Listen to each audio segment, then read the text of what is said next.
Maîtriser les flammes, secourir les autres, soulager les souffrances. Ces missions sont celles des pompiers. Ceux du Calvados sont 1800 volontaires pour 400 professionnels. Pour la très grande majorité, ce sont des hommes qui s'engagent pour une dizaine d'années ou pour une vie. Ils sont en première ligne pour prendre en face les maux de la société. En 50 ans, leur quotidien a beaucoup évolué. Ces changements sont évidents côté matériel. Les camions de lutte contre le feu, les outils de désincarcération lors d'accidents de la route, tous ces engins ont modifié leur travail. Ils sont aussi mieux protégés. La caserne de If est dotée d'une unité spécialisée dans les risques chimiques et industriels. Ce sont deux polymères qui nous permettent de nous protéger donc, face aux agressions de produits chimiques quels qu'ils soient, avec un temps, une durée bien sûr déterminée, mais également de nous protéger contre le gaz. Les bouteilles sont moins lourdes, le dossard est bien plus ergonomique au niveau lombaire, on n'avait pas ça avant.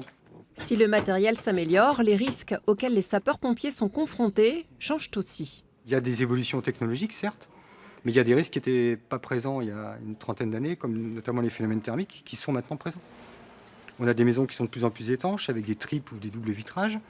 Avant, on arrivait sur un incendie, les fenêtres avaient explosé par la chaleur, et donc le risque d'explosion de fumée n'était quasiment pas présent. Mieux lutter et se protéger, réagir plus vite aussi. Concrètement, quand un appel est passé au 18, il est reçu ici, au centre départemental de traitement de l'alerte. Oui, bonjour madame, ce sont les pompiers, je vous écoute. 500 appels par jour y sont traités. L'informatisation et la géolocalisation des appels permettent d'améliorer la réactivité. On a une gestion départementale. On sait exactement à tout moment, la disponibilité des engins, soit d'un centre de secours, mais au niveau du département. On a toujours ce pavé qui nous indique une ambulance. À partir du moment où c'est en vert, on sait qu'elle est armée réglementairement avec du personnel compétent et formé.